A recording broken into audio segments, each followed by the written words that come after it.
Welcome to the podcast of the impossible. I'm Peter Wood, and my guest today is one of my favorite people to watch a bad magic show with. It's Mr. Jeff Eline.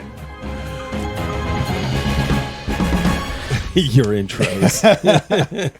It's just true. Well, and I think there's something to be said because we love this art form so much. Yeah. I'm sure this happens in every other art and craft where Absolutely. Some guy who is a really high-end cabinet builder can walk into someone else's kitchen and just be like, "Oh my gosh, this is awful," Yeah, you know, right. or maybe.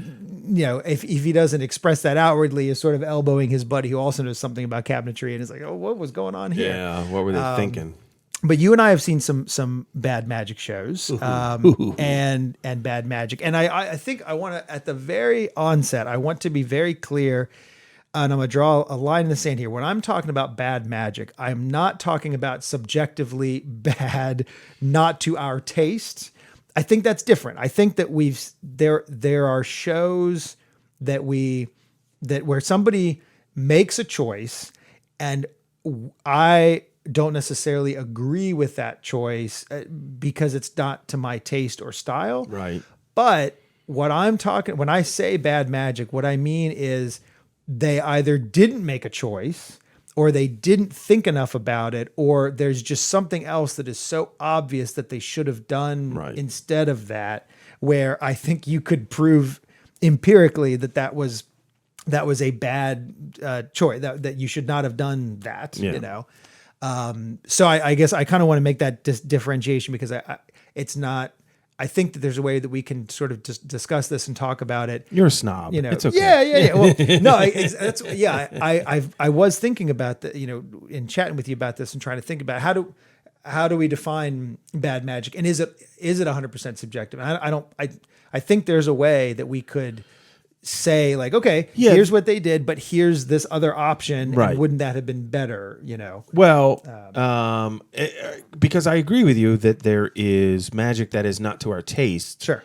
And it's not necessarily bad. It's just not to our taste. Yeah. And again, going back to the music analogy, you know, you could like opera or you could be like me and be really bored with it. You know, Sure. It doesn't mean it's bad. Yeah. In fact, the people who know what they're talking about really like, you know, this opera or whatever we're analogizing. Sure. But then there's also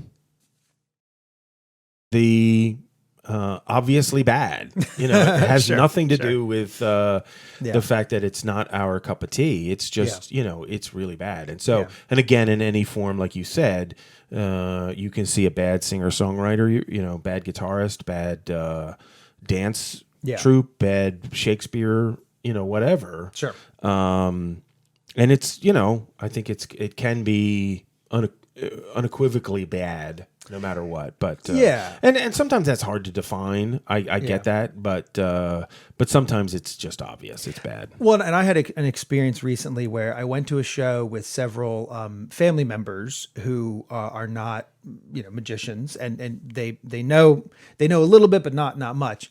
And it was there were. Again, I'm not going to say, I don't think we're talking about bad parts of a show, right? Good parts, bad parts. Right. Usually it's not just a stinko the whole way through, usually. Depends. Yeah. But in this particular case, it was fascinating afterwards to chat with my non-magician family members about that experience. What did they think about it? And it was a full show, like with just one person. It wasn't like multiple people. Correct. It was one performer, one magician, right. And they kind of had this like meh, like it was pretty good, you know, like but those bad parts just didn't register with them. I think it was that they couldn't put their finger on why it wasn't great, right? And so they just kind of chalked it up as either their fault, like, I didn't really get what he was doing there, you know, which is very kind of them. And I was very quick to be like, all right, but the fact that you didn't even understand what he was going for means that was a poorly constructed. It's on him. Yeah. And these are, you know, people of plenty intelligent. They should have been able to enjoy it on the level that they weren't able to. Well, there's another wrinkle to this kind of discussion before we get into the meat of it. In that, I think magic is unique. If you go see a bad singer, everyone knows it's bad. Except the person's mom, probably. I suppose. Yeah. They hear the wrong notes. They hear the lyrics being mangled, whatever it is. Right. Magic is so powerful. Yeah. Your uncle at Thanksgiving can do the most basic card trick. Yeah. And you will probably be like, how in the heck did Uncle Len do that? Right. Right. Sure. So magic has this thing where, and this is kind of, I think, what you're getting at, and we see a lot, but lay people don't, in that they can do the most either basic or cliche or hack, bit, trick, whatever you want to call it. Yeah. And get a really good response. Yeah. There's a trick out there for the lay people that are listening, the one lay person, our friend. There's a trick out there called the bandana trick. The vanishing? Vanishing bandana. Thank you. Yeah. And, it's this thing where, and guys use it all the time. Like, I see it all the time. And you get this package and you're like, oh, I subscribe to the Trick of the Month Club, and this is a new one. We're going to look at it, and I open it. It's the first time I've ever seen it. There's some audio that's going to help me learn it. And the audio starts, and this will be the beginning of the trick, and the very end is when the audio ends. The magician has no lines. Right. They take out a banana. Yeah, so that when you hear it, when they hit push play on this allegedly instruction material, they say that these are the instructions for the vanishing bandana trick. And the magician's sitting there holding a banana. Yeah, they shipped you a banana instead of a bandana. Right. And then the instructions, which are fine for a bandana, make no sense with a banana. So you've got to fold the banana and you've got to do all this. Yeah. And the magician goes ahead and follows the recording. Sure. Exactly as it's described. No variation, no nothing. And when you get to the end, there's a bandana. I don't remember. Eventually it does vanish. The banana? Usually, yeah. Yeah. You put it inside of another bandana. I don't know. What's always seemed weird to me is that so if you follow the fiction of the trick, you're supposed to have two bandanas, and you fold up this one bandana and you put it inside of another bandana, and then you open the second bandana. That's and the what's first supposed one to has vanished. happen. Right. Okay. So it's already a little bit convoluted. So when they say bring out the bandana, there is a bandana in the box, but you happen to bring out the banana. I assume because you're an idiot. Yeah. It's the worst trick because you're just following the instructions on this recording. Yep. There's no input from the magician. There's nothing of his character, of his style, of his personality that is in the trick at all. You're just literally following a recording. Sure. And it kills. Yeah, it's very funny. Very funny. Yep. People go nuts over it. Oh man, that was so great. Yep. And guys will do this trick because it gets a good reaction. Yeah. And that's the thing with magic that's really difficult. Because you could have a shitty trick, a bad trick. Sorry, I'm not sure. No, we're good. In this podcast, let's be honest. If it's a shitty trick, it's a shitty trick. It's a shitty trick. And they'll do it, and they'll do it because it gets good responses. And magic can be that way, whether it's a card trick or a coin trick. There are people who go into magic shops. Now, Peter works at a local magic shop, and he sees this. I'm sure he sees this all the time. I see it as well. Yeah. Someone will come in and buy a coin trick, and they'll literally say, oh yeah, I got a bunch of people coming over. I want to do it tonight. Right. And now, as someone who practices a lot, that's offensive to me. Yeah, and it's hard, as somebody who loves the art form. I almost want to be like, oh, you can't buy this. Yeah, I'm not going to. Nope, not buying. Yeah, but they will. Most likely they could screw it up. That's certainly a possibility. But most likely, some of these tricks are structured so that as long as you do this 1, 2, 3, 4, and 5, you're going to come up with the ending that you want. Yeah. And his friends will go nuts. Yeah. And he's now a magician, and he literally bought a trick 7 hours ago. Sure. You know? Yep. And so that's what's really difficult about this, in that because his friends can't tell. I think that's the important. Yes. His friends don't know how much effort went into it or how long he's been practicing or whatever. You can't, all that is, it is our job to hide that. But the double-edged sword is that if we haven't put any effort into it, if we just bought a box where you push a button and magic happens, sometimes we get more credit. There, a slight tangent, but along the same lines, there are tricks that are so clever and intricate and genius, as far as whoever came up with it, that when you perform it, you feel like you want to just show the method. Oh yeah, as opposed to the tricks that we're talking about, where the tricks kind of do everything and you get all the credit. There's tricks out there that are so clever, you want to perform it and they go, look how it's done. Yeah. But going back to bad magic, that's part of the problem in that, I could be critical of someone and a layperson could look and go, yeah, I had a good time. It was, it was fine. Yep. And so that's what's really difficult. As Peter and I, who've been involved in magic for so long, there's a certain respect and we both try and develop material that is unique to us, not necessarily 100% original, but at least it represents us. And to just buy a trick and think you're going to do it in 4 hours, and you may be successful, and everyone, that's, it's frustrating. You can't do that with music. You can't do that with painting, right, or playwright or whatever you can't do that. And so, as much as we want to think of magic as an art form, and I do, I think it can reach that level at certain times. To just have some layperson buy, a thumb tip and a silk, and all of a sudden they're doing miracles. It's kind of galling, Well, and this is also something that I think this will dovetail nicely. Another thing I wanted to chat about, the subject of mentors and having sort of like a team or a think tank or whatever. I love being able to have a bunch of guys, including you, who I can bounce ideas off of. Mm-hmm. And one of the things that I feel was the sort of common thread in terms of if I was going to try to how am I going to single-handedly make magic better, right?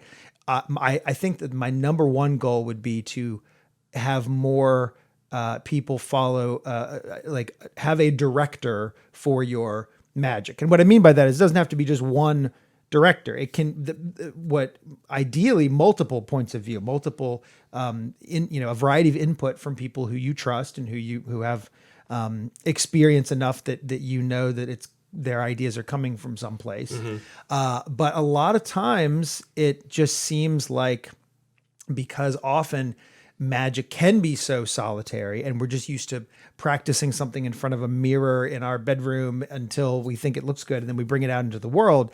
But if you're not getting feedback, and if the only feedback you're getting is from an audience, mm-hmm. and the audience is laughing and clapping the way you would hope they are, right, then that is not the same level of feedback that you will be able to get from peers, colleagues who know what they're talking about and who might be able to offer a different point of view. Yeah. Well, and you've sponsored that a few times. We've had 5 or 6 guys come over to the house, and we may watch something, and then we may do stuff for each other. In that context, and I do think that's important. We lament as magicians that everything's on the internet now, because at least when I came up and was involved in it at an early age, there was none of that. And you would go to the magic shop, and the magic proprietor would hopefully steer you in the right direction as opposed to selling you crap. Sure. And there may be another old guy there. He goes, "Oh, you're holding the deck wrong. Do this." And and that's how you learned. You went to the magic shop, you bought stuff, you read books, and you hung out with other magicians. And now we older magicians lament the fact that everything is on the internet. No matter what, YouTube itself. Sure. You could find almost everything. But beyond that, there are all these other sites, these magician-specific sites that are teaching things. Yeah. And so you can be even more isolated. But I will say this. I think in the few examples, and this is just personal to me, so I could be completely, out of the norm. Mm-hmm. But in the few examples of kids that have come through the shop, we have a shop here in Baltimore. If we're fortunate, we have one last brick and mortar shop, unlike a lot of cities in the country, which have none. But we'll have some young kids come through, and in the couple examples that I have, obviously they're doing this stuff on the internet. It's not like they're not looking at material that's on the internet. But they will oftentimes come in and ask questions, and they, I think people are serious about it. Yeah, kids who are getting caught with a bug, bitten by the bug. Yeah. I think they get at a certain point, they know they need some guidance that they're not getting from these videos. Yeah. At least that's been in my experience with only a couple. So again, I'm willing to be wrong on this, but we know. I don't want to name names at this point, but sure, we know the people, and they do desire that kind of camaraderie in order to learn kind of the things that are not in the books or not in the videos. Well, and I just feel like it's so important to have that come from multiple sources. Yeah, true. Because I've seen the other the opposite end of the spectrum. We know performers who had such a strong mentor that now that performer is struggling. They're a cover band. Yeah, and it's I feel like it's harder than to sort of find your own voice because you've had this one very strong influence on you. And I kind of feel fortunate that I didn't really have a mentor. Like people will ask, that's one of the top 10 questions of, did you learn that? I mean, they assumed that I went in the back room with an old wizard and he handed me the top of a pyramid. Yeah, exactly. That's but one-eyed owl. But I want it to be more like Hogwarts, honestly. Like it's not just one guy. The whole point is you should surround yourself with people who have different ways of approaching magic and who have different levels of experience and skill sets and that sort of thing. And so it's funny how I feel like either extreme is bad. If you're going on the internet and putting a trick up online and you're listening to every comment that comes in and having that adjust your performance, I think that's bad because folks may not necessarily know what they're talking about. Right. But probably don't. Yeah, sure. And even if they do, the folks who I have respect for don't have time to argue on the internet. Right. So that's a gate. Well, and I would add, because I agree 100% with what you're saying, but I would also add probably if you had a mentor that was so controlling, I don't know, that you only get that one voice, they're probably a bad mentor. Because I agree, you should definitely get some, a variety. And I don't, again, a lot of the things that we talked about in this podcast, we can draw parallels to other things. And I mean, I think it's the same for a sculptor. It's same for a violinist, whatever. Yeah. Those multiple inputs and support, really. When you have guys over, you might show a trick that you're like, this isn't, and they're like, no, man, that's really good. You got to, do this, do that, But when there is multiple voices in there, and voices you trust, I think that's important. I mean, I have had people come up to me after shows and offer feedback and constructive criticism, and it's always interesting. I mean, I will graciously take it. You're not going to slam the door. And I'll put it in the hopper, but if I don't know where they're coming from or what their credentials are, then it makes it that much harder for me to give it any actual weight. Yeah. Because we saw a show, you and I together, been a couple months ago, and it was a headlining person that we were seeing, and there was an opening act,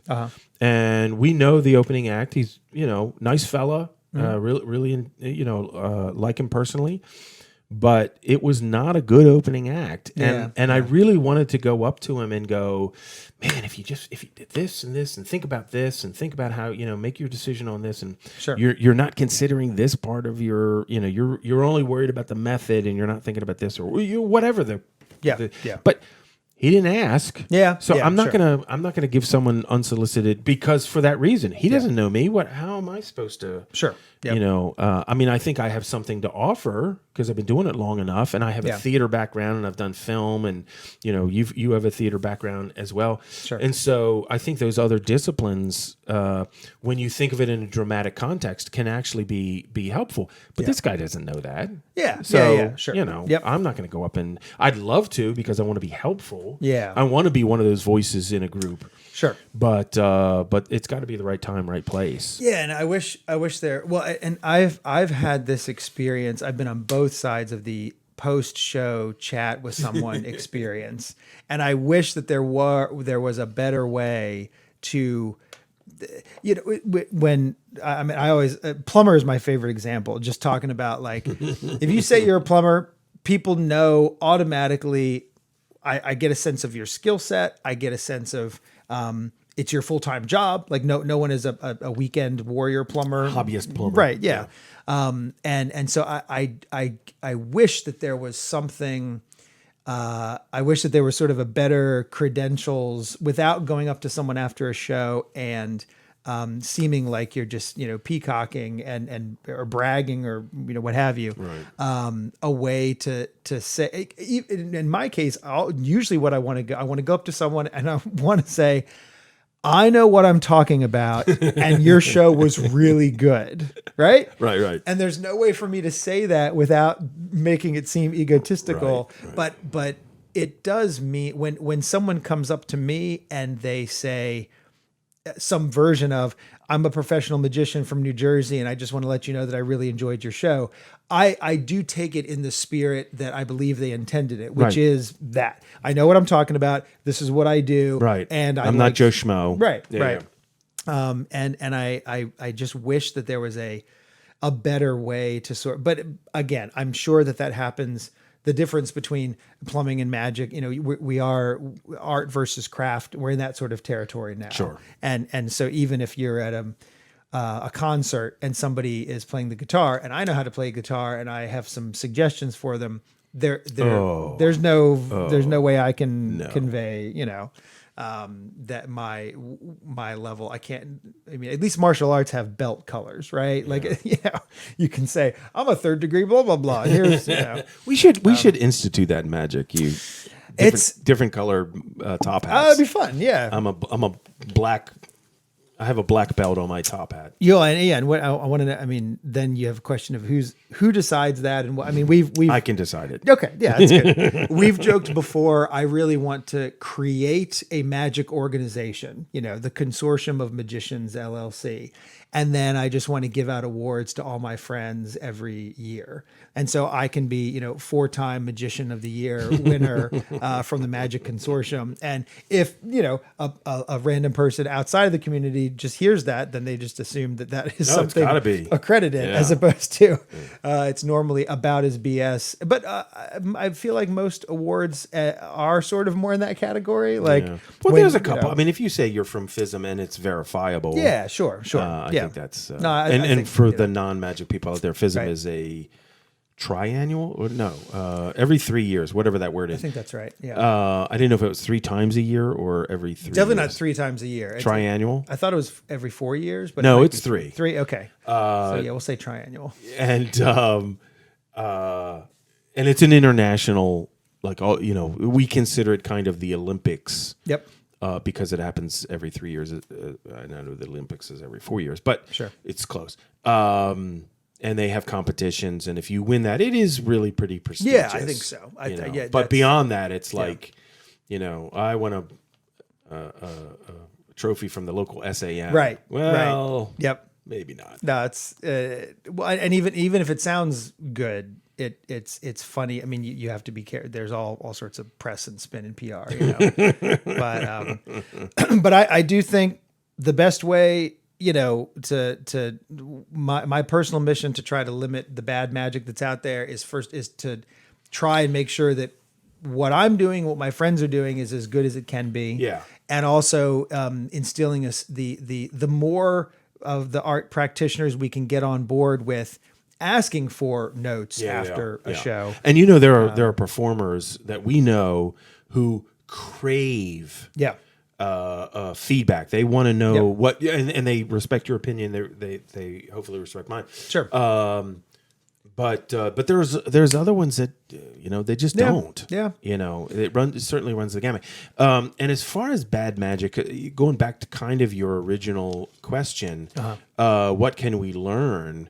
I think it depends on the person, and the reason I say that is because we have a friend, and they're constantly showing me bad magic, and they get inspiration. They're like, look, this guy was on TV. Mm-hmm. He was on the morning show of Cincinnati. Yeah. And he's making a living. He's got a website and he's doing gigs, and he performed for LeBron James or something, Sure. And if he can do it, well, then I can do it. Yeah. And I'm the opposite. Oh, okay. I'm the opposite.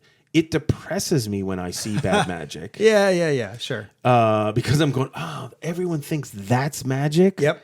And I get inspired by seeing really good magic. Yeah. I've done this a lot, and I apologize, but I'm going to do it again with music. Mm-hmm. I can. Music's a little different in that I think the skill set. You go from starter to Segovia is greater than starting magic and being as good as David Copperfield. Not as successful. Yeah, I see that. Sure. Not as necessarily. Or at least from an audience perspective. Yes. Like how, Yes. Totally.